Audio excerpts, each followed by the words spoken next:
RDX Reports, Debates, Exclusives. நிகழ்வுகளை முழுமையாகவும் தனித்தன்மையோடும் நுட்பமாகவும் வழங்குகிறது RDX.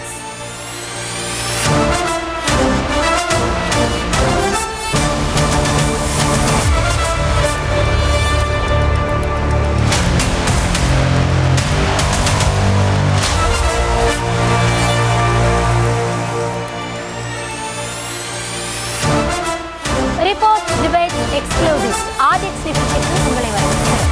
இன்றைய நாளின் விவாதத்தை ஒருங்கிணைக்கும் முதன்மை செய்திகளை முதலில் பார்த்து விடலாம்.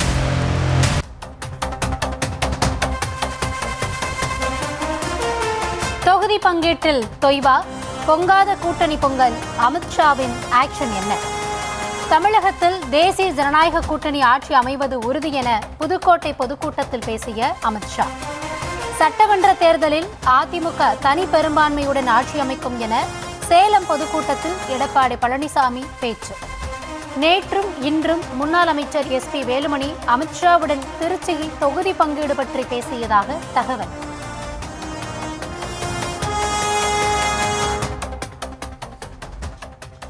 NDA கூட்டணி வலுவடையாதது ஏன்? அமித்ஷாவின் 2 நாள் தமிழக பயணத்தில் தேசிய ஜனநாயக கூட்டணியில் புதிய கட்சிகள் இணையும் சூழல் உருவாகாத நிலை. 100 நாள் திட்டத்தில் மத்திய அரசுக்கு எதிராகவும் மதம் கடவுளின் பெயரில் பிரிவினையை தூண்டுவது தமிழகத்தில் எடுபடாது எனவும் தீர்மானம் நிறைவேற்றிய அம்மா மக்கள் முன்னேற்ற கழகம்.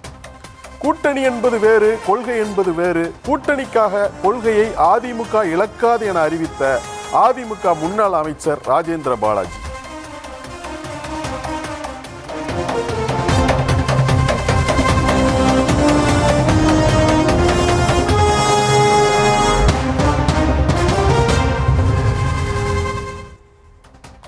தமிழக அரசியல் களத்தில் ஒவ்வொரு நாளும் கூட்டணி தொடர்பான அந்த விவகாரங்களில் கடந்த சில வாரங்களாகவே பல்வேறு தரப்புலுமே ஒரு கிசுகிசுப்பு, ஒரு முனங்கள் இருந்துகிட்டே இருக்கு. அந்த வகையில் அமித்ஷா அவர்கள் வருவார், ஒரு முடிவு எட்டப்படும், ஒரு அறிவிப்பை வெளியிடும் வகையில் தான் அவருடைய வருகையே இருக்கும் அப்படின்னு பல தகவல்கள், பல தரப்புல இருந்து பல செய்திகள் சொல்லப்பட்டாலும் இன்றைக்கு அவர் வந்ததற்கு பிறகும் எந்த விதமான ஒரு முடிவோ இல்லை எந்த விதமான செய்தியாளர் சந்திப்பில் பரபரப்பான தகவல் எதுவுமே இல்லை. ஸோ அப்போ என்ன நடக்குது அப்படின்ற கேள்வி அங்கிருந்து தான் நமக்கு எழுது. விராப் என்ன சொல்லுது அப்படின்றத பார்த்துக்கலாம். அமித்ஷாவின் வருகை தமிழக அரசியலில் மாபெரும் மாற்றங்களை உருவாக்கும் என்று பாஜகவினர் கூறி வந்த நிலையில் 2 நாள் பயணமாக தமிழகம் வந்த அமித்ஷாவின் வருகையில் கூட்டணியிலோ தொகுதி பங்கீட்டிலோ குறிப்பிடத்தக்க எந்த முன்னேற்றமும் ஏற்படவில்லை. 2 நாட்களும் SP வேலுமணி அமித்ஷாவை சந்தித்து பேச தொகுதி பங்கீடு பற்றிய கேள்விகள் எழுந்துள்ளன. புதுக்கோட்டையில் பேசிய அமித்ஷா 2026இல் அதிமுகவுடன் இணைந்து தமிழகத்தில் NDAவை வலுவடைய செய்வதுடன் தேசிய ஜனநாயக கூட்டணியின் ஆட்சி அமையும் என்று தெரிவித்தார். அதே நாள் சேலம் மாவட்டம் வீரவாண்டி தொகுதி தேர்தல் பிரச்சார கூட்டத்தில் பேசிய எதிர்க்கட்சி தலைவர் EPS அதிமுக தனி பெரும்பான்மையுடன் ஆட்சி அமைக்கும் என்று பேசியிருக்கிறார். இதனிடையே அமமுக பொதுக்குழுவில் பாஜகவிற்கு எதிரான தீர்மானத்தை நிறைவேற்றியுள்ளதும் OPS அதிமுகவை நோக்கி காய்களை நகர்த்தியதால் அதிருப்தி அடைந்து அவரது உரிமை மீட்பு கழக நிர்வாகிகள் தாவேகாவில் இணைந்துள்ளதும் கவனம் பெற்றுள்ளது. இந்நிலையில் NDA வலுவடையாதது, EPS-இன் தனித்து ஆட்சி பேச்சு, யாரை நோக்கி TTV OPS நகர்கிறார்கள் என்ற கேள்விகளுக்கு விடை தேடுகிறது இன்றைய RDX.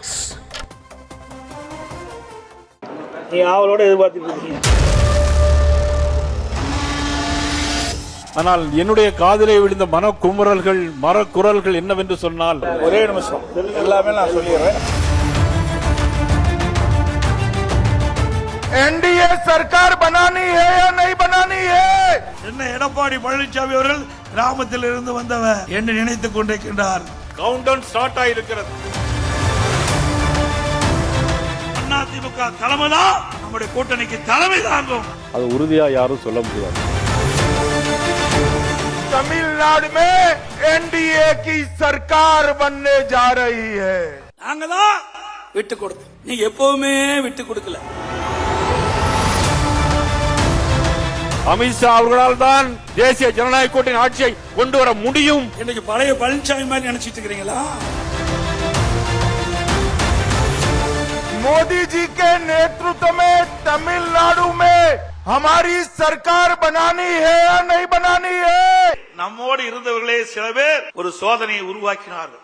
நல்லவன் லட்சியம் வெல்வது நிச்சயம், அமித்ஷாவின் லட்சியம் வெல்வது நிச்சயம். என்னதான் தமிழகத்துக்கு வந்து பொங்கல் விழாலாம் நீங்க கொண்டாடி இருந்தாலும் உங்க கூட்டணி பொங்கல் போல பொங்கலையே அப்படின்ற ஒரு கேள்வியை எழுப்பி தான் இன்னைக்கு நம்ம நிகழ்ச்சியை துவங்குறோம். ஸோ அதில் பிக் கொஸ்டின் என்ன ஃபர்ஸ்ட் இது அப்படின்றத பார்த்துடலாம். அதிமுக ஒதுக்கும் தொகுதிகளை மறுக்கிறதா பாஜக? இருமுறை அமித்ஷா வேலுமணி சந்திப்பின் பின்னணி என்ன அப்படின்ற கேள்வி. இந்த கேள்வியவே நம்ம ஏன் எழுப்பியிருக்கோம் அப்படின்னா, வேலுமணி அவர்கள் 2 தினமும் போறாரு, பேசுறாங்க. அப்போ என்ன பேசியிருப்பாங்க அப்படின்றதுல நமக்காக ஒரு செய்தி குறிப்போ இல்லை என்ன பேசணும் அது மாதிரி எதுவும் தரப்படலை. இருந்தாலும் ஒரு கூட்டணியில் இருக்கக்கூடிய தலைவர்கள் இதுதான் பேசியிருப்பாங்களா அப்படின்ற ஒரு யூகத்தில் இந்த கேள்வி அணுக வேண்டியதாக இருக்கு அப்படின்னு நான் நினைக்கிறேன். நீங்க என்ன நினைக்கிறீங்க? அவங்களோட அட்வான்ஸாக நம்ம வேகமாக போயிட்டு இருக்கோம்னு நினைக்கிறேன். ஏன்னா கூட்டணியில ஃபைனலா இருக்கிற விஷயங்கள் 2 தான். எத்தனை தொகுதிகள் எந்த தொகுதி, எத்தனை தொகுதிகள் எந்த தொகுதிகள்ங்கிறதுல முடிவாயிடுச்சுன்னு வச்சுங்களேன், அவ்வளவுதான். ஆனா இந்த அது ஃபைனல் ஸ்டேஜ். அவங்க ஃபைனல் ஸ்டேஜில் இருக்கிறதா நினைத்து கொண்டு நாம் இப்படி ஒரு கேள்வியை கேட்குறேன். என்னுடைய சந்தேகம் என்னன்னா, அந்த கேள்விக்குள்ளேயெல்லாம் போகக்கூடிய நிலையில் அந்த கூட்டணி இருக்கா? ஏன்னா தேசிய ஜனநாயக கூட்டணிங்கிறது இப்போ என்ன? அதிமுக, பாஜக, இன்னும் வேற சில கட்சிகள் இருக்கலாம். வேற என்னென்ன கட்சிகள் இருக்காங்க அதுல? இல்ல பாமக நாங்க வெளியே வந்துட்டோம்னு அவங்க சொல்லல.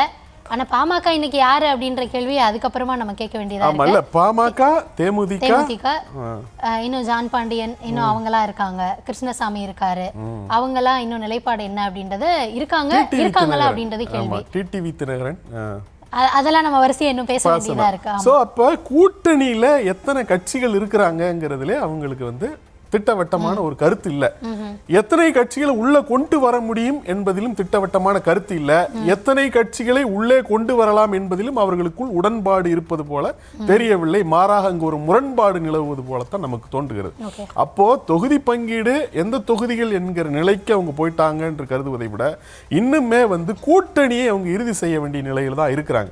இப்போ புதுக்கோட்டை இந்த மாநாடு, இந்த பேச்சுக்கு முன்னாடி அண்ணாமலை ஆனாலும் சரி, நயினார் நாகேந்திரன் ஆனாலும், தமிழிசை சவுந்தரராஜன், இந்த பாஜக தரப்புல பேசினவங்க எல்லாருமே புதுக்கோட்டையில் அவர் பேசும்போது 4ஆம் தேதி பேசும்போது பெரிய மாற்றத்தை நாங்கள் நிகழ்த்துவோம், அந்த கூட்டம் அப்படி பிரம்மாண்டமா நடக்கும் என்பது போல அவங்க வந்து பாத்தீங்கன்னா ஒரு பெரிய நமக்கு ஒரு என்ன சொல்றது, ஒரு டீசரா ட்ரைலரா என்ன சொல்றது, நம்மள டீஸ் பண்ண பெரிய அளவில் ஏதோ நடக்க போது போல இருக்குன்னு. ஆனா அப்படி எதுவுமே நடக்கலைங்கிற மாதிரியான ஒரு தோற்றம் வந்து, அப்போ இந்த 2 பேருக்கு நடுவிலான பேச்சு இது தொடர்பான பேச்சா அல்லது கூட்டணியவே ஒரு உடன்பாட்டுக்கு கொண்டு வருவது தொடர்பான பேச்சாங்கிற சந்தேகம் தானே நமக்கு வரும்.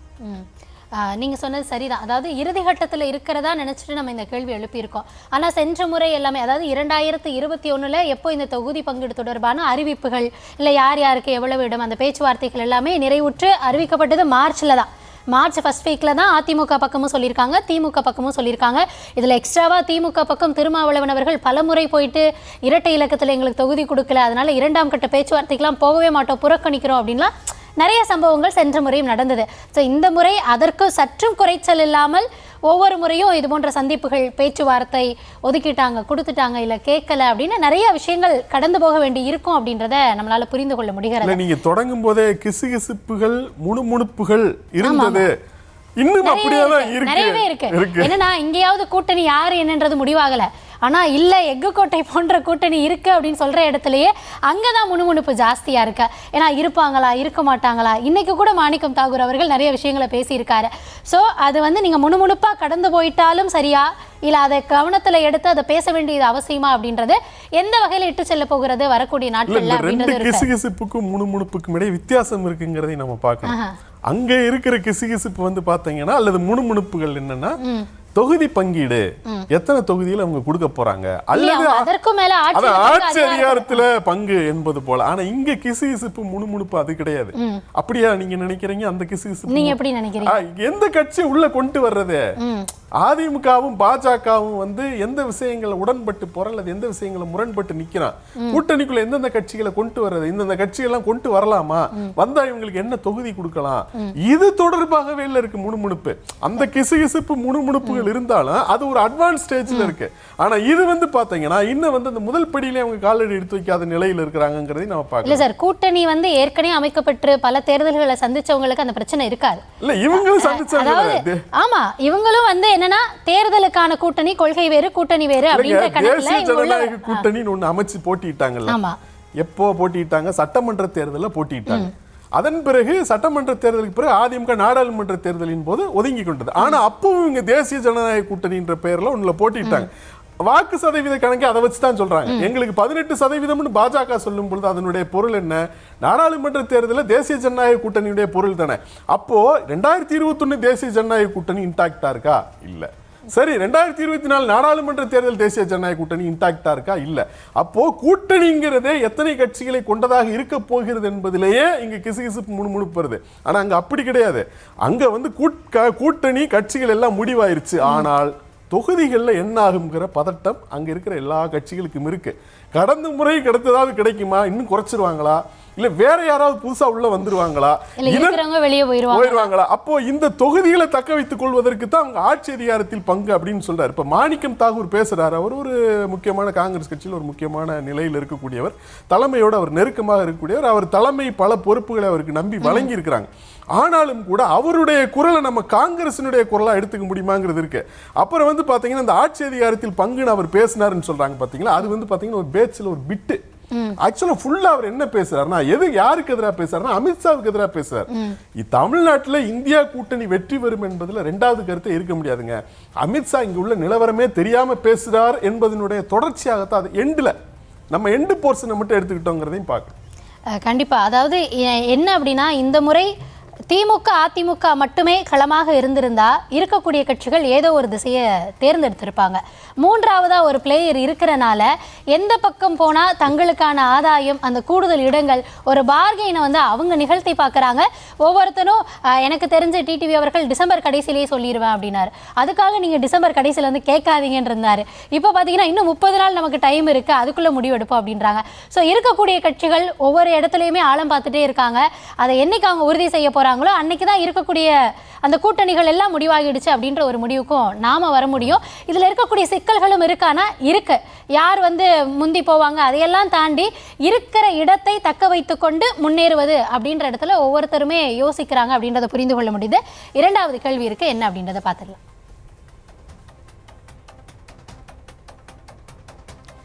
தினகரன் ஓபிஎஸ் இணைப்பை அமித்ஷா வலியுறுத்த இபிஎஸ் ஏற்க மாட்டார் அப்படின்னு மறுத்தாரா வேலுமணி? இல்லை, எனக்கு தெரிஞ்சு தினகரன் ஓபிஎஸ் இணைப்பு அப்படின்றதே இனிமே அதிமுகவுக்குள்ள இருக்காது. அந்த கேட்டை எப்பயோ எடப்பாடி க்ளோஸ் பண்ணிட்டாரு அப்படின்னு தான் நான் நினைக்கிறேன். நம்மளும் கூட கடந்த சில வாதங்களில் பேசுறதே வந்து கூட்டணி வழியாக கொண்டு வருவாங்க, கூட்டணிக்குள்ளாக கொண்டு வராங்க அப்படின்னா ஒவ்வொருத்தருக்கும் அவங்களுக்கான டிமாண்ட்ஸ் இருக்குது. அந்த டிமாண்ட்ஸை எப்படி இவங்க வந்து பேசி தீர்ப்பாங்க, இதில் எடப்பாடி என்ன சொல்லுவார், இது வந்து அவங்க என்டிஏ வழியாகத்தான் வர்றாங்க அப்படின்னா அப்போது அதற்கு அவங்க அந்த ஆட்சியில் பங்கு, அதிகாரத்தில் பங்குன்னு மற்ற மாநிலங்களில் பேசினாங்களே, அது தமிழகத்தில் என்ன ஆகும், அதற்கு இங்கே எடப்பாடி அவர்கள் ஒத்துப்பாரா இப்படின்னு பல கேள்விகள் இதில் ஓடிட்டே இருக்க. இன்னொரு விஷயம் எனக்கு தெரிஞ்சு இப்போ ஓபிஎஸ்ஸை நாம திரும்ப திரும்ப பேசுகிறோம். ஆனால் ஓபிஎஸ் திரும்ப திரும்ப இப்போலாம் என்ன பேசுகிறாரு அப்படின்னா, எடப்பாடி தலைமையை ஏற்றுக்கொள்ள மாட்டோம், எடப்பாடி விமர்சிக்கிறது, அதையும் தாண்டி அங்கே வந்து இனிமே அதற்கு பேச்சுக்கே இடம் இல்லை அப்படின்ற ஒரு முற்றுப்புள்ளி அவர் தரப்பில் இல்லைப்பா, இனிமே இந்த பழம் புளிக்கும் போல அப்படின்ற மாதிரி அவர் பேச துவங்கிட்டாரு. ஸோ தினகரன் அவர்களுடைய முடிவு என்ன அப்படின்றது தான் இன்னும் அவர் சொல்லணுமோ அப்படின்னு நான் எதிர்பார்க்குறேன். ஓபிஎஸ் முன்னாடி கடந்த முறையை நம்ம பேசுகிறப்ப அந்த கூட்டத்தில் வந்து அவர் 2 சீட்டு கொடுத்த 2 சீட்டில் எழுதி போட்டிருக்காங்க, என்ன முடிவுன்றதை எடுப்பேன் அப்படின்னு சொல்லியிருந்தாரு. ஸோ இன்னும் அவங்கள்தான், அதாவது எடப்பாடி அவரோட முடிவில் ஸ்ட்ராங்காக இருக்கார். அதிமுகவுக்குள்ள நோ, அது என்டிஏ வழியே நீங்கள் என்டிஏல இருந்தது நீங்கள் பேசுகிறீங்கன்னா அதுக்கு என்ன அப்படின்றத சொல்லியிருப்பாங்களோ நான் நினைக்கிறேன். தினகரனும் ஓபிஎஸ் அவர்களும் தான் இன்னும் முடிவெடுக்காம அவங்க தான் ஒரு அலைப்பாய்ச்சல் இருக்காங்களோன்னு தோணுது. ஆமா, இப்ப நீங்க கண் முன்னே காணும் கனவு வந்து சிதறுண்டு போகிறதுன்றது இருக்குல்ல, அது தேர்தலுக்கு பின்னாடி எந்தெந்த கட்சிகளுக்கு நடக்க போகுதுன்னு நமக்கு தெரியல. அது நடக்கும். ஆனா தேர்தலுக்கு முன்னரே பாஜகவினுடைய கனவு சிதறண்டு போகிறத நாம் கருத வேண்டியிருக்கு. ஏன்னா பாஜகவுக்கு 2 கணக்குகள் இருக்கிறதா நம்ம அவங்களுடைய செயல்கள்ல இருந்து யூகிக்கிறோம். அவங்க அப்படி டிக்ளேர் பண்ணிக்கல, ஆனா நம்ம ஊகிக்கிறோம். என்னன்னா, ஒன்று, இந்த முறை வந்து தேர்தலில் வெற்றி பெற்று ஆட்சி அமைக்க வேண்டும், ஆனா அது வந்து கூட்டணி ஆட்சியாக இருக்க வேண்டும், என்டிஏவினுடைய ஆட்சியாகத்தான் அது இருக்க வேண்டும் என்று அவங்க பிரியப்படுறாங்க. ஒன்று, நீண்டகால அடிப்படையில் தமிழ்நாட்டினுடைய 2வது ஒரு கட்சியாக அல்லது 2 பெரும் கட்சிகள்ல ஒரு கட்சியாக மாறிவிட வேண்டும் என்கிற தொலைதூர இலக்கு இருக்கு. இந்த 2 இலக்குகளை வைத்துத்தான் அவர்கள் நகர்ந்து கொண்டிருக்கிறார்கள் என்பதுதான் அவங்களுடைய செயல்கள்ல இருந்து நம்ம ஊகிக்கிறது. இவங்க அப்படி டிக்ளேர் பண்ணிக்கலனாலும் ஊகிக்கிறது. அதாவது 2வது கருத்துக்கு நான் சொல்றேன்.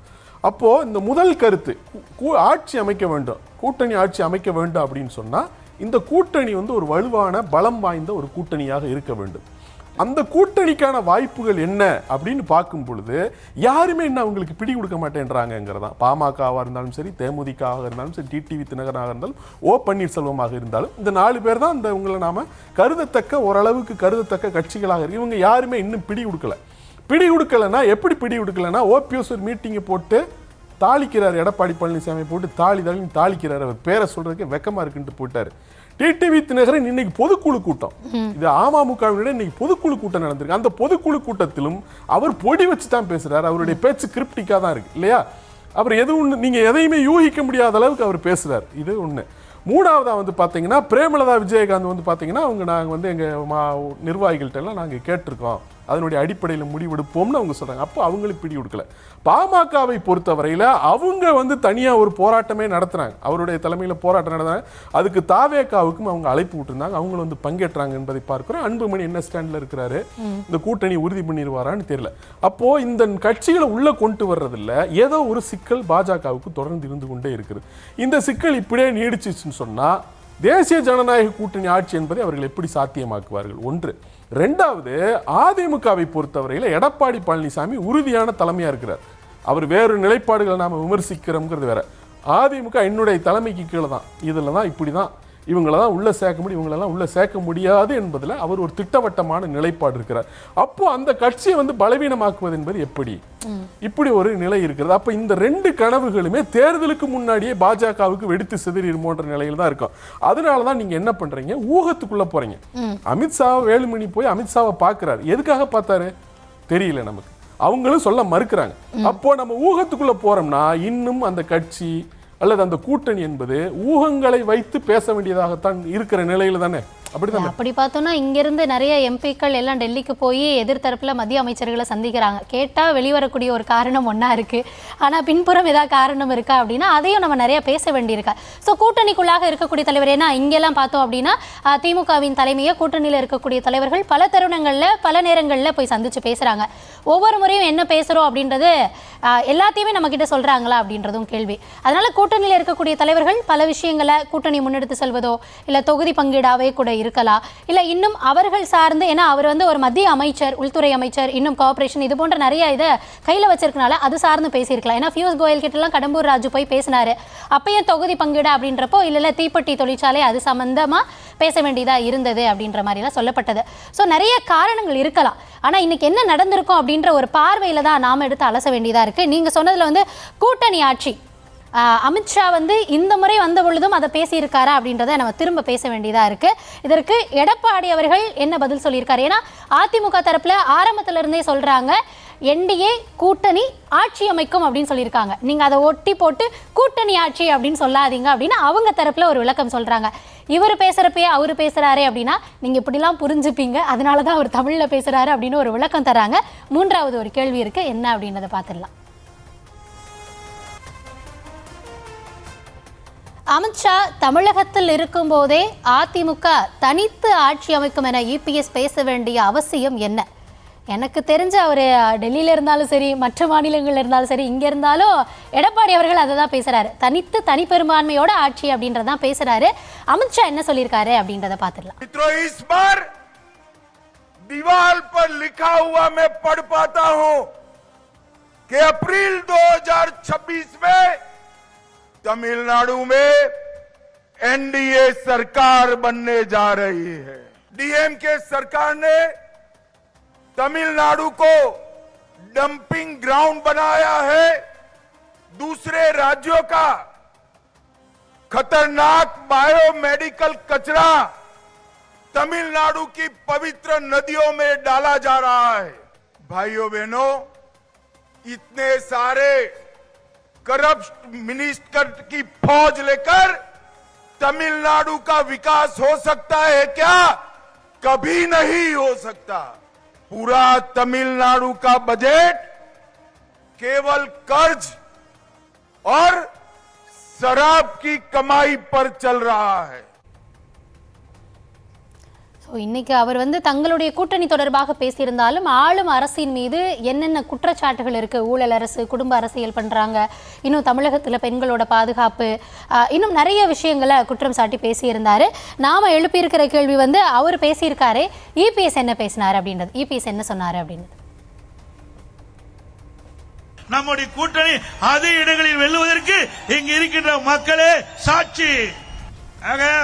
நடைபெறுகின்ற சட்டமன்ற பொதுத் தேர்தலில் அண்ணா திமுக தலைமையில் அமைக்கப்படுகின்ற கூட்டணி பெரும்பான்மையான இடங்களிலே வெற்றி பெற்று அண்ணா திமுக தனி பெரும்பான்மையோடு ஆட்சி அமைக்கும். அதில் எந்தவித மாற்றமும் கிடையாது. ஸ்டாலின் அவர்களே, ஆட்சி அதிகாரமும் கையிலே இருக்கின்றது. அதனால் நீங்கள் போற பக்கம் மக்களை அழைத்து கூட்டத்தில் பேசிக் கொண்டிருக்கிறீர்கள். எதிர்க்கட்சி என்று வருகின்ற பொழுது திமுக என்ற கட்சி அடையாளம் தெரியாமல் போய்விடும்.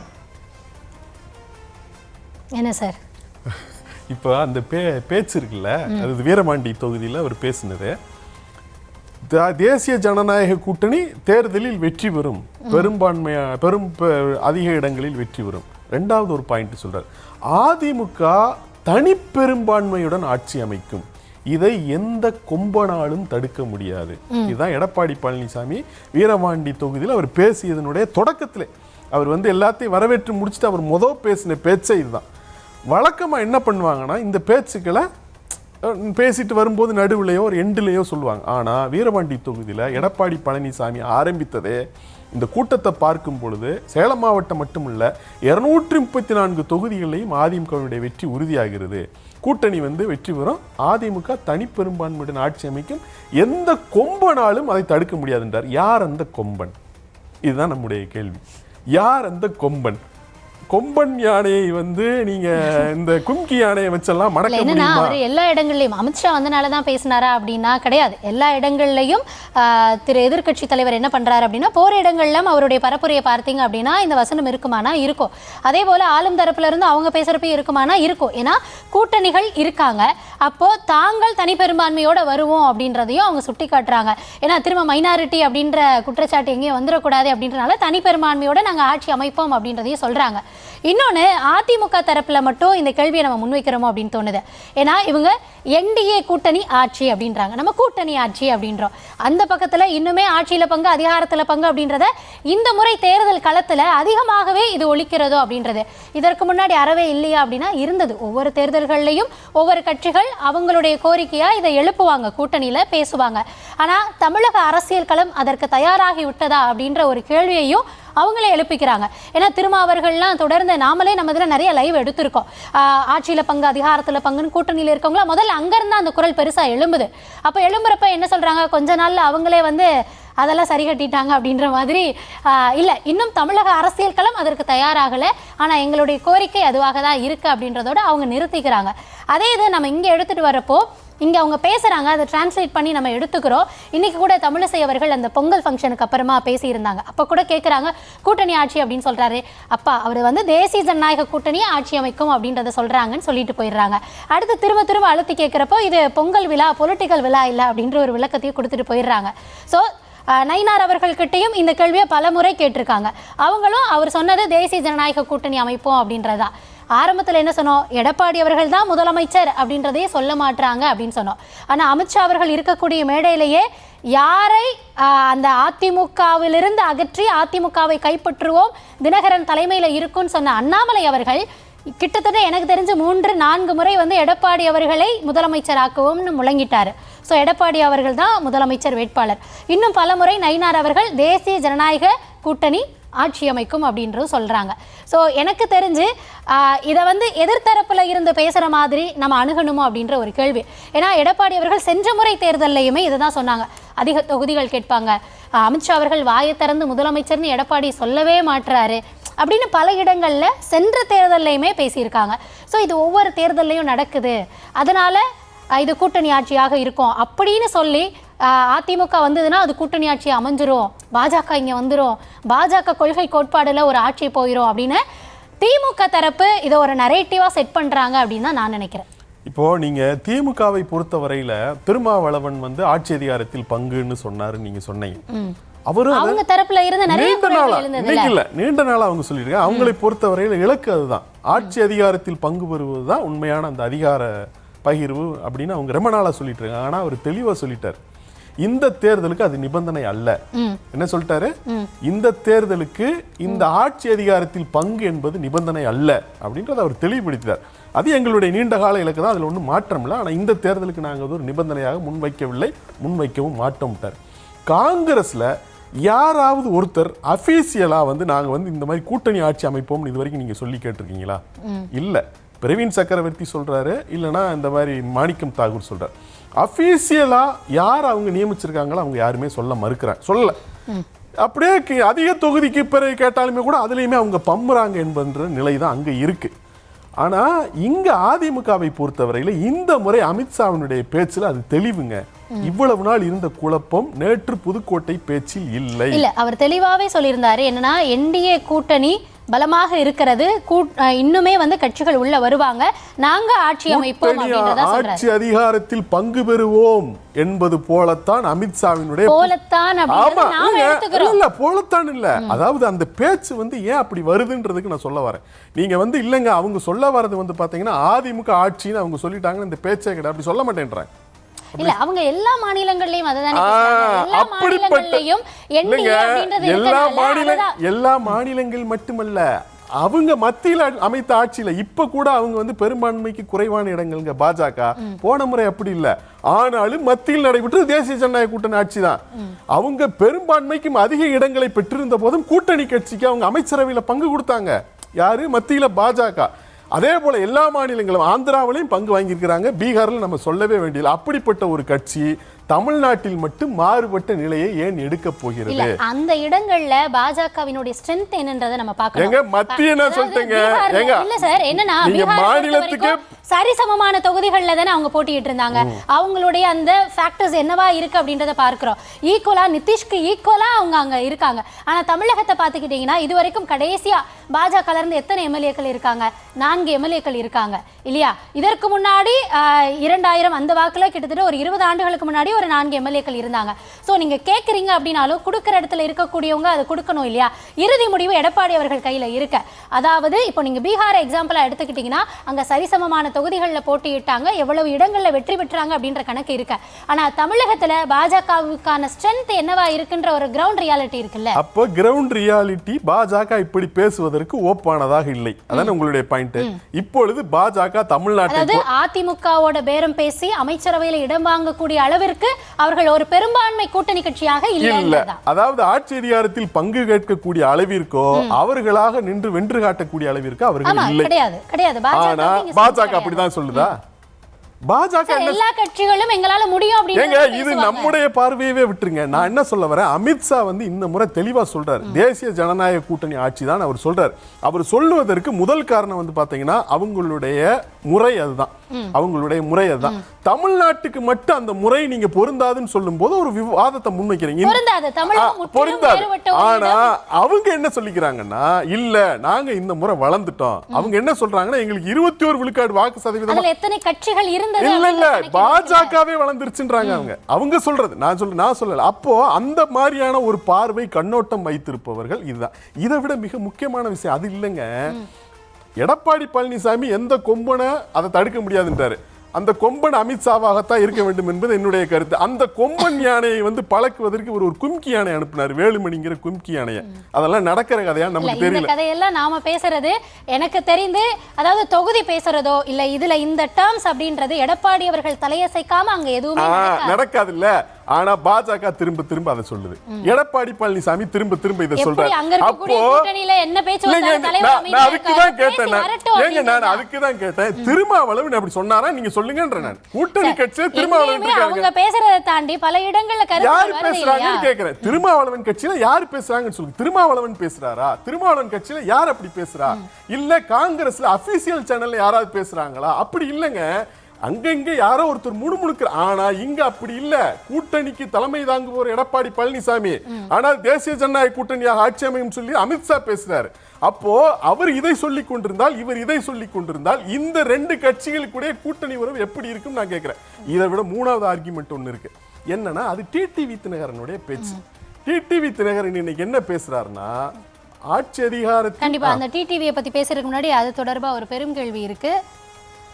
இல்ல அதற்கு முன்னாடி எஸ் அமித்ஷா இங்க வந்திருக்க நேரத்துல அடுத்ததா எழுந்திருக்கக்கூடிய பெரும் கேள்வி,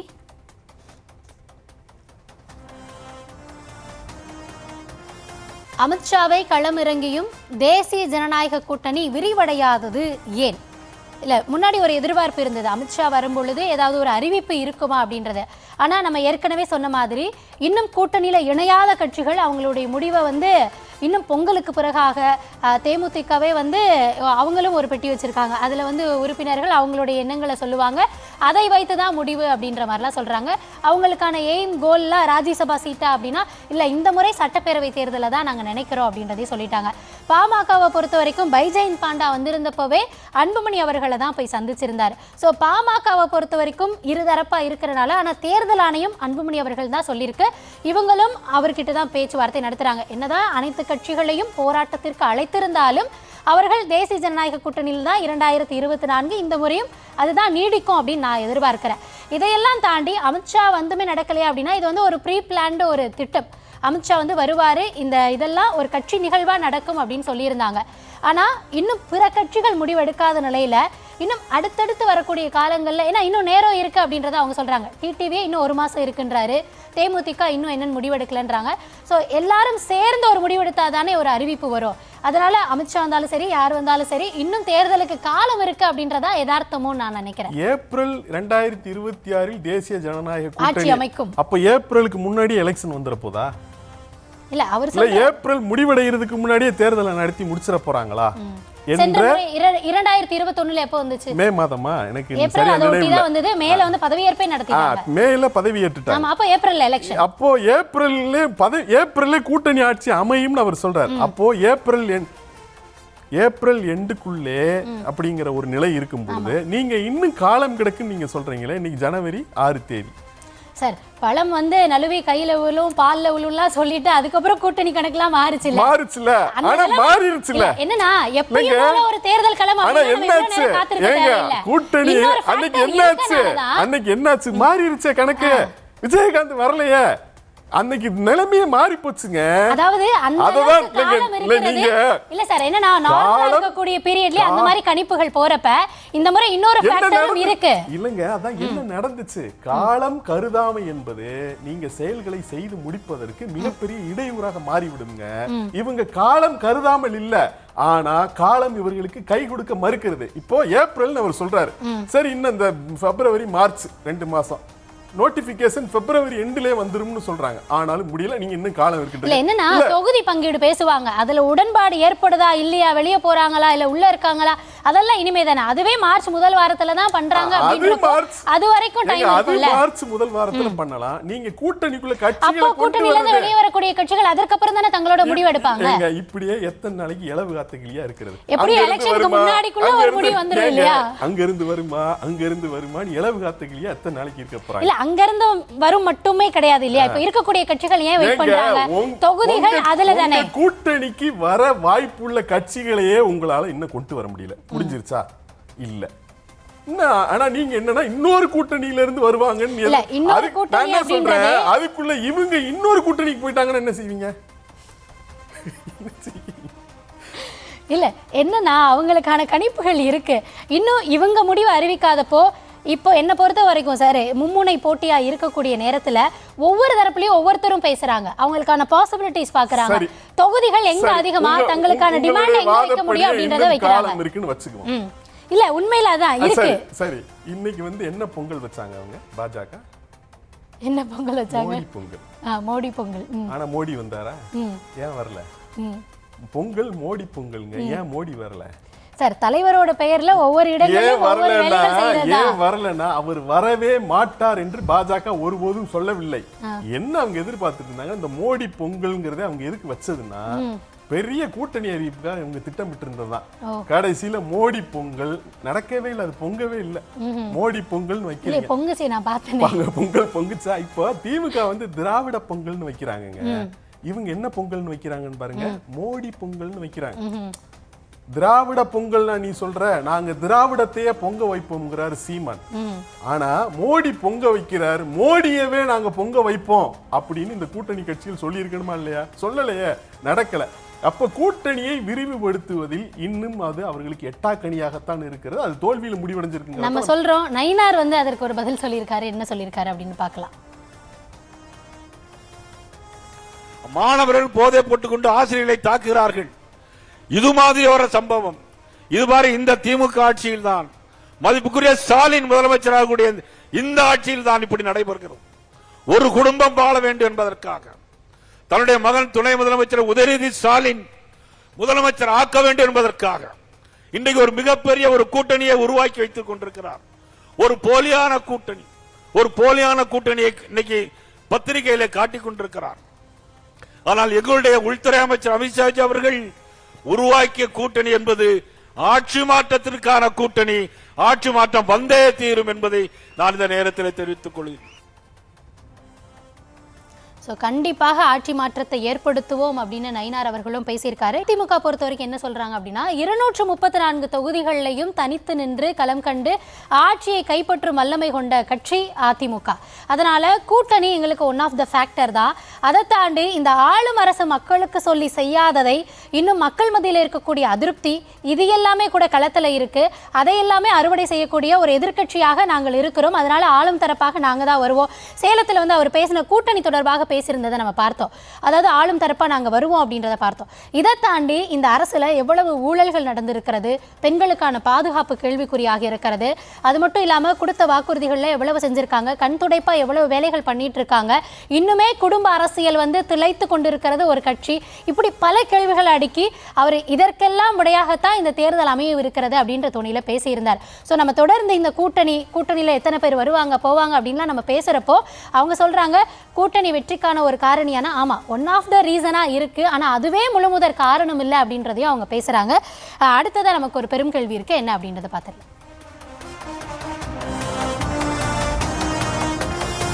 திருச்சியில் அமித்ஷா இருக்கும் போதே தினகரனின் பாஜகவுக்கு எதிரான தஞ்சாவூர் தீர்மானத்தின் அர்த்தம் என்ன? தஞ்சாவூர்ல அவருடைய செயற்குழு பொதுக்குழு கூட்டம் கூடியிருந்தது. கிட்டத்தட்ட ஒரு 18 தீர்மானங்கள் இல்லையா? அத்தனை தீர்மானங்கள் இன்றைக்கு நிறைவேற்றப்பட்டது. அதுல முக்கியமாக கவனம் பெற்றதா நாம் எடுத்துட்டு வந்திருக்கிறது இந்த 100 நாள் வேலை திட்டம் தொடர்பாக. 100 நாள் வேலை திட்டம் என அறியப்பட்ட மகாத்மா காந்தி தேசிய ஊரக வேலைவாய்ப்பு திட்டத்தின் பெயரை வளர்ச்சியடைந்த இந்தியா வேலைவாய்ப்பு மற்றும் வாழ்வாதாரத்திற்கான உத்தரவாதம் என பெயர் மாற்றி சட்டம் இயற்றியிருக்கும் மத்திய அரசு அதன் வேலை நாட்களின் எண்ணிக்கையும் 125. ஜி ராம்ஜி. ஆமா, சாலைகள், நீர் மேலாண்மை, உட்கட்டமைப்பு. எந்த ராம்னு நமக்கு தெரியாது. ஆமா, அந்த ராம் வந்து அயோத்தியில இருக்கக்கூடிய கடவுள் ராமரா இல்ல வேற எந்த ராமரையும் அவங்க வேற எந்த ராமை அவங்க மனசுல வச்சிருந்தாங்களான்னு கூட நமக்கு தெரியாது. எல்லா தரப்புல இருந்து தமிழகத்தில இருந்து அவங்கன்னு இல்லாம அதிமுகவுமே அந்த பெயர் மாற்றத்திற்கு அவங்க தரப்புலயுமே அதை பண்ணக்கூடாது அப்படின்றதா சொல்லியிருந்தாங்க. இந்த நாட்கள் உயர்த்தி இருக்கிறத அது வேணா அவங்க வரவேற்றிருந்தாங்க. காந்தியை கொன்ற கோட்சே பேர் கூட நாதுராம் தான். ஓகே. ஸோ இங்கேயும் தினகரன் அவர்களும் 125 நாட்களாக உயர்த்தி இருக்கும் மத்திய அரசின் முடிவு வரவேற்புக்குரியது அப்படின்னு இருக்காரு. அதே நேரத்தில் தனது அறவழி போராட்டத்தின் மூலம் இந்திய விடுதலை போராட்டத்தை முன்னெடுத்த வெற்றி கண்ட நம் தேசத்தந்தை மகாத்மா காந்தி அவர்களுடைய பெயரை திட்டத்திலிருந்து நீக்கியிருப்பதோடு மாநிலங்களின் மீது 40% நிதி சுமையையும் ஏற்றியிருப்பது ஏற்புடையது அல்ல. அண்மையில் நிறைவேற்றப்பட்ட இந்த விபி-ஜி ராம்ஜி சட்டத்தை மறுபரிசீலனை செய்து மகாத்மா காந்தி அவர்களின் பெயரிலேயே அத்திட்டம் தொடர்வதோடு மாநிலங்களின் மீதான நிதி சுமையை ஏற்றும் முடிவையும் கைவிட வேண்டும் அப்படின்னு பொதுக்குழுல ஒரு தீர்மானம். இந்த இந்தியாவில் காந்தி எத்தனை முறைதான் கொல்லப்படுவார் என்று தெரியவில்லை. முதல்ல அவரை நாதுராம் கோட்சே சுட்டுக் கொன்றார். அதன் பிறகு அவர் படத்திற்கு எதிராக நாடாளுமன்றத்திலே சாவர்கர் படத்தை அவர்கள் தொங்கவிடப்பட்ட போது காந்தி 2ஆம் முறை கொண்டார்கள் என்று காங்கிரஸ் உள்ளிட்ட கட்சிகள் விமர்சித்தன. இப்பொழுது இந்த மகாத்மா காந்தி ஊரக வேலை வாய்ப்பு திட்டத்தினுடைய பெயர்லேருந்து மகாத்மா காந்தி தூக்கி இருக்கிறாங்க. அந்த திட்டத்தையே குழி தோண்டி புதைக்கிற வேலையை செஞ்சிருக்கிறாங்கன்னு செய்யறாங்க. அப்பொழுது 3ஆவது முறை காந்தி கொல்லப்பட்டிருக்கிறார். அந்த திட்டத்துக்கு அவங்க பேர் வச்சிருக்கிறாங்க விபி ஜி ராம்ஜி. ஒரு சிதம்பரம் வந்து ஒரு பத்திரிகையாளர் சந்திப்புல சொன்னார், இங்க இருக்கிற செய்தியாளர்கள் யாராவது இந்த விபி-ஜி ராம்ஜி என்னன்னு தெரியுமான்னு உங்களுக்கு கேட்டார். அவர் சொன்னாரு, நீங்க வந்து இந்தியில தான் பெயர் வைக்கிறீங்கன்னா அது இந்தியிலே இருந்தா அட்லீஸ்ட் இந்தி பேசுறவனுக்காவது புரியும், இல்ல ஆங்கிலத்தில் நீங்க பெயர் வச்சீங்கன்னா எல்லாருக்கும் புரியும்.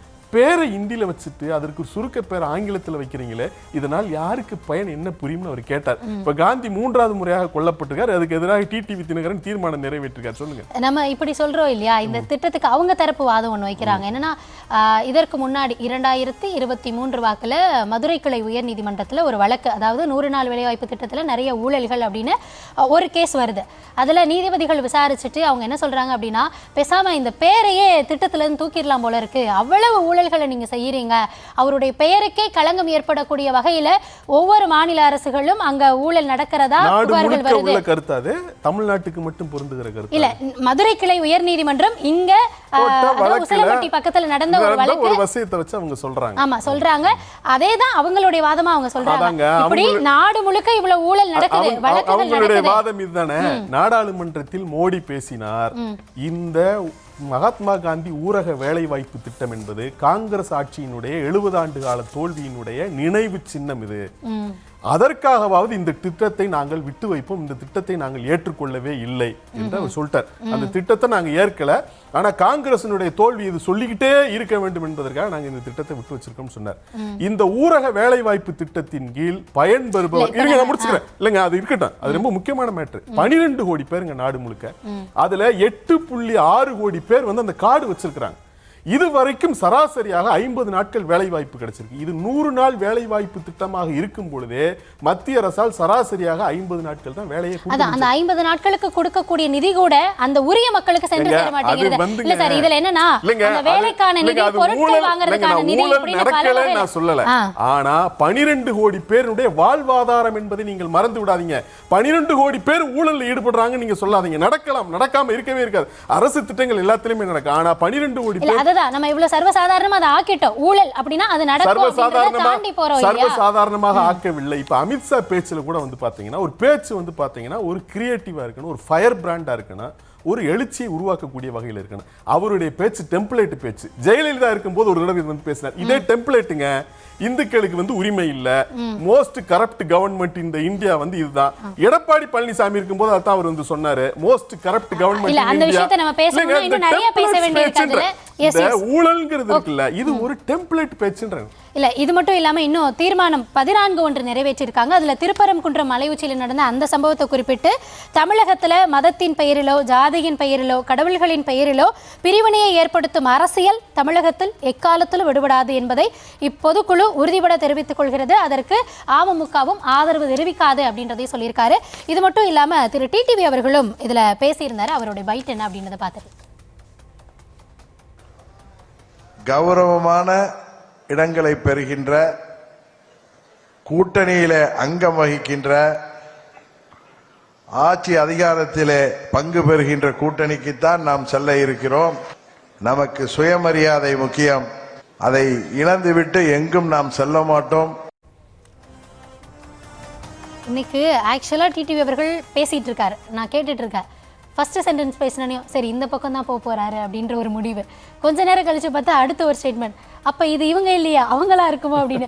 ஆக மொத்தத்தில் அவர் பேசி முடிக்கிற வரைக்கும், அவரா சொல்ற வரைக்கும் அவர் எந்த பக்கம் போறாரு, எங்க கூட்டணி அமைக்க போறாரு அப்படின்றத யாருமே கண்டுபிடிக்க முடியாத வகையில பேசியிருக்காரு. இது மட்டும் இல்லாம நம்ம சொல்ற மாதிரி அதிமுக பக்கம் போகவே மாட்டாரு அப்படின்னா, தேர்தல் நேரத்துல யாரு துரோகி யாரு நண்பர் அப்படின்றதும் கண்ணுக்கு தெரியாது அப்படின்றதையும் பேசியிருக்காரு. அப்ப இவர் யார் பக்கம் தான் போவாரு அப்படின்ற சந்தேகம் இன்னைக்கும் நீடிக்குது. நீங்க என்ன நினைக்கிறீங்க? கிளியர் லீடு கொடுத்துட்டாருங்க அவர் கிளியர் லீடு கொடுத்தாரு. என்ன கிளியர் லீடுனா, தேசிய ஜனநாயக கூட்டணிக்கு போறதா அவருடைய ஃபர்ஸ்ட் டிக்கு. ரெண்டாவது டிக்கு தாவேகா. கிளியர் லீடு வந்து பாத்தீங்கன்னா அதான் ஃபர்ஸ்ட் டிக்கி. அதுதான் நான் சொன்னேன், அமித்ஷாவோட இவங்க எந்த சமரசத்திற்கும் ஆளாக மாட்டேன், ஆளக்கூடிய கட்சி அமமுக இல்ல. அதுக்கு தான் நான் சொல்ல வரேன். இல்ல நீங்க அதான் சொல்லிட்டீங்களே, நீங்க தேர்தல் நேரத்துல வந்து யார் நண்பன் யார் எதிரி அதோடு நிறுத்தியிருந்தா பரவாயில்ல, யார் துரோகி என்பதை நான் பார்க்க மாட்டேன். யார் நண்பன் யார் எதிரி யார் துரோகி என்பதையும் நான் பார்க்க மாட்டேன். தமிழ்நாட்டு மக்களினுடைய நலன் தான் எனக்கு முக்கியம்னு டிடிவி தினகரன் சொல்றார். அங்க வந்து இந்த எடப்பாடி பழனிசாமி துரோகின்றத அடிச்சிடுறாரு கிடையாது.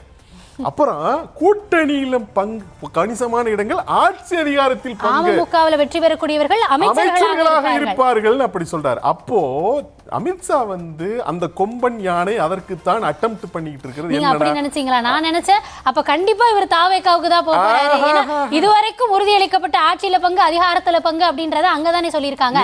அப்ப அந்த பக்கம் போவதற்கான வாய்ப்புகள் இருக்கு, இல்ல நம்ம சொல்லிட முடியாது. ஆனா ரெண்டாவது முதல் வாய்ப்பு என்னன்னு பாத்தீங்கன்னா அந்த கூட்டணி எப்படி சார் அதிமுகல இருந்து இதுவரைக்கும் சொன்னாங்களா ஆட்சியில பங்கு அதிகாரத்துல பங்கு? அப்ப அதாவது இவங்க எல்லாம் பேசிக்கிட்டே இருக்கலாம், ஆனா சொல்லக்கூடியவங்க சொன்னாதானே. எடப்பாடி பழனிசாமி அதுல உறுதியா இருக்கிறாருங்க. அதிமுக தனி பெரும்பான்மை பெற்று ஆட்சி அமைக்கும்ங்கிறதுல அவருக்கு எந்த மாற்று கருத்துமே இல்லைங்க. அவர் அதுல உறுதியாக இருக்கிறார், அவர் திட்டவட்டமா இருக்கிறார். நான் அதை சொல்லல. அப்படி அவர் உறுதியாகவும் திட்டவட்டமாகவும் இருக்கிற அதே நிலையில தான் இவங்க என்ன பண்றாங்கன்னா இவங்க எல்லாம் சேர்த்துக்கணும். சேர்த்துக்கிறது மட்டுமில்லாம அது கூட்டணி ஆட்சியாக இருக்க வேண்டும் பாஜக சொல்லுது. டிடிவி தினகரன் மறைமுகமாக சொல்ல வரதான். அப்படி இல்லையா அப்ப நாங்க அந்த கூட்டணிக்கு வரமாட்டோம். இப்போ அதிமுக பாஜக கூட்டணிக்கு டிடிவி வரமாட்டாரு, ஓ பன்னீர்செல்வம் வரமாட்டாரு, பாமகவும் வராது, தேமுதிகவும் வராது. தேமுதிகவும் சொல்றாங்க ஆட்சி அதிகாரத்தில் பங்குன்னு சொல்றாங்க, வெளிப்படையாக பிரேமலதா சொல்றாங்க. அப்போ இந்த கட்சிகள் எல்லாம் இதை நிபந்தனையாக வச்சு அங்க வரமாட்டேன்னு சொல்லிட்டா அந்த கூட்டணியினுடைய நிலை என்னாகும்? அப்போ எடப்பாடி பழனிசாமி என்ன செய்வார்? இந்த ரெண்டு கேள்வி இருக்குல்ல, இதுல இருந்து தான் இந்த பொங்கலன்ற நம்ம இந்த கூட்டணி பொங்கலன்னு சொல்லுறது. டிடிவி அவர்கள் கடந்த சில நாட்களாகவே இன்னைக்குமே எல்லாரையும் பேசிட்டு இந்த தீர்மானங்கள் எல்லாம் நிறைவேற்றிட்டு கூட இது யாரையும் குறிப்பிட்டோ யாருடைய மனசும் புண்படுறதுக்கோ நாங்க பண்ணல அப்படின்றதையும் சொல்லி யாருடைய எந்த அமைப்புக்குமோ எந்த கட்சிக்குமோ எதிரானதல்ல. இந்த 18 தீர்மானங்களை சிலர் அவர்கள் வசதிக்கு எடுத்து போட்டுக்கொண்டு ஒரு அர்த்தம் கற்பிக்கிறார்கள் அவர் சொல்றாருங்க. ஆனா அத நம்ம ஏன் ஏற்கனவே நான் கேக்குறேன். நம்மள ஒரு டிஸ்க்ளைமர் போடுறோம். அவர் பேசி இருக்காரு, அதுல என்ன கருத்து உள்ளடங்கி இருக்கோ அது மேட்டர்ல பாஜகவோட நிலைப்பாடு என்ன? இந்துக்களினுடைய உரிமை பறிக்கப்படுகிறது அமித்ஷா பேசுறாருங்க. அங்க போய் தீபம் ஏத்துறதா இந்துக்களுடைய உரிமைன்னு சொல்றாரு. ஆனா இவர் என்ன சொல்றாரு? ஆதரிக்காத அமமுக அப்படின்றதையும் அவர் சொல்லியிருக்காரு. ஆனா என்ன இவர் என்ன சொல்றாரு? அதுல இருந்துதான் நான் என்னுடைய பார்வை எப்படியா இருந்தது அப்படின்னா திருப்பரங்குன்றத்துக்கு எதிரான ஒரு தீர்மானம், அதையும் தாண்டி 100 நாள் வேலை திட்டம், அதுல எங்களுடைய உடன்பாடு கிடையாது, மாநிலங்களின் நிதி சுமை ஏத்தக்கூடாதுன்னு அவர் சொல்லியிருக்காரு. அடுத்ததா சமரசம் செய்து கொள்ளக்கூடிய தலைவரோ என்னுடைய கட்சியோ சமரசம் செய்யாது அப்படின்றதே சொல்லியிருக்காரு. வதந்திகளை கிளப்புவார்கள், நம்பாதீர்கள் அப்படின்னு சொல்லியிருக்காரு. இதையெல்லாம் வைத்து நான் இது வந்து அவர் அதிமுக பக்கம் போறதுக்கான வாய்ப்பு இல்லை அப்படின்றத நான் நினைச்சுக்கிட்டேன். இன்னொன்னு, கூட்டணி ஆட்சி அமைப்பும் குடும்ப உறுப்பினர்களை வைத்துக்கொண்டு நடக்கிற கட்சி இங்க வந்து ஆட்சி அமைக்க முடியாது, அதுல வந்து கிடையாது. திமுகவை எலிமினேட் பண்ணிட்டாரு. ஆட்சி அதிகாரத்தில் பங்கு இன்னும் 30 நாட்கள் டைம் இருக்கிறது, நம்ம முடிவெடுப்போம் அப்படின்றதுல என்ன பொறுத்த வரைக்கும் இப்பைக்கு இன்னைக்கு நாளைக்கு அவர் என்ன டிஸ்க்ளைமர் வேணா போட்டிருக்கலாம். வரக்கூடிய நாட்கள்ல அவரு தாவேக்கா பக்கம் போவாரோ அப்படின்ற சந்தேகம் நமக்கு எழுதல. அதை ஒருத்தர் உறுதிப்படுத்துற விதமா ஒருத்தர் பேசியிருக்காரு சார். அதை வச்சுதான் அடுத்த கேள்வி இருக்கு என்ன அப்படின்றதையும் பார்த்துடலாம்.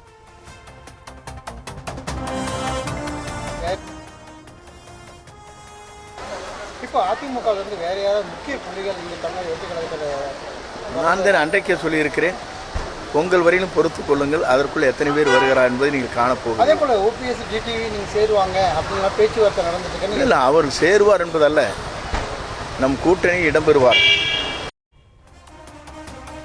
சொல்லியிருக்காரு. இதுல இருந்தா நம்மளுடைய பெருங்கேள்வியே இருக்கிறது. அப்படியே அந்த பெருங்கேள்வியும் பார்த்துடலாம்.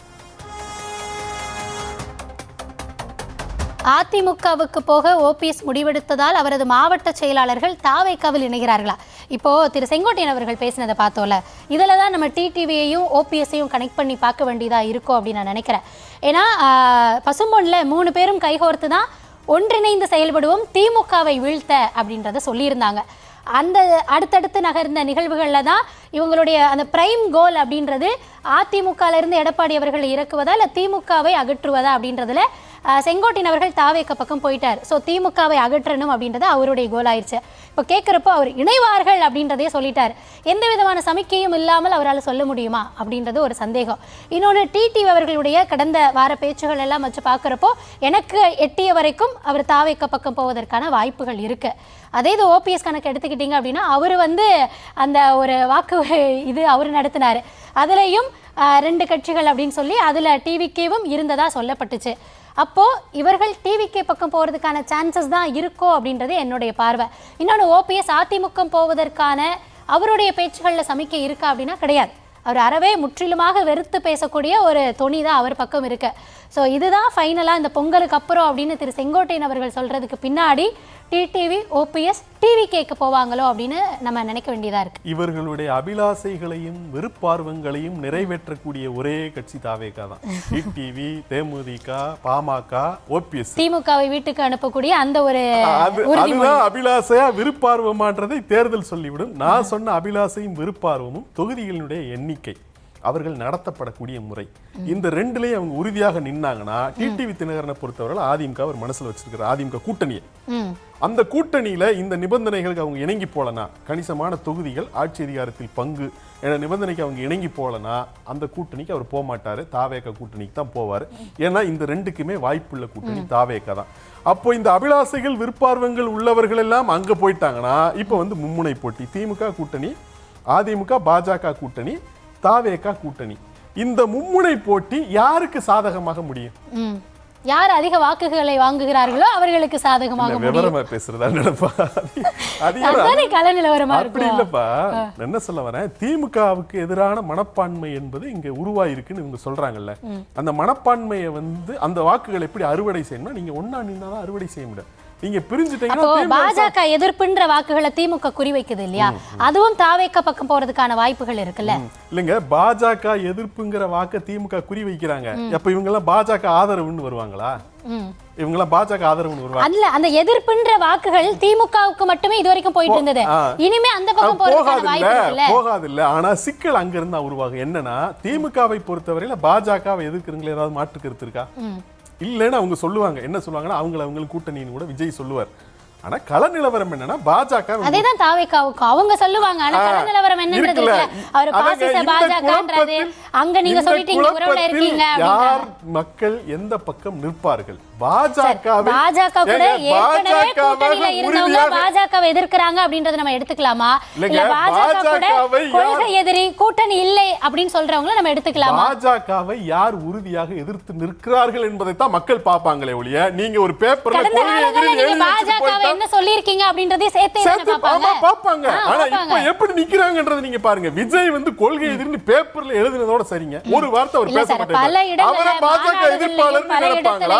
அது மட்டும் இல்ல, அவர் என்ன சொல்லிட்டாருன்னா இந்த தேர்தலுக்கு பாஜக எதிர்ப்பு என்பது ஒரு பொருட்டே இல்லன்ட்டார். ஆமா, அவங்க இந்த முறை களத்திலே இல்ல அப்படின்றது அவங்க சொல்றாங்க. பாஜக வந்து இல்ல எங்களுடைய குறி திமுகவை ஆட்சியிலிருந்து அகற்றுவது, அதனால திமுக எதிர்ப்பையே பிரதானப்படுத்துகிறோம் சட்டப்பேரவை தேர்தல், அதுதான் அவங்க மீண்டும் மீண்டும் சொல்றாங்க. அப்ப பாஜக எதிர்ப்பு வாக்கள் எப்படி உங்களுக்கு போகுதா இல்லையா அப்படின்றது மக்கள் இந்த முறை தேர்தலில் சொல்லிடுவாங்க. எஸ், அதெல்லாம் நம்ம இன்னும் அடுத்தடுத்த தலைப்புகள்ல பல நேரங்களில் பேச வேண்டி இருக்கிறது. மற்றொரு நாள் மற்றொரு தலைப்புல சந்திக்கலாம். நன்றி, வணக்கம்.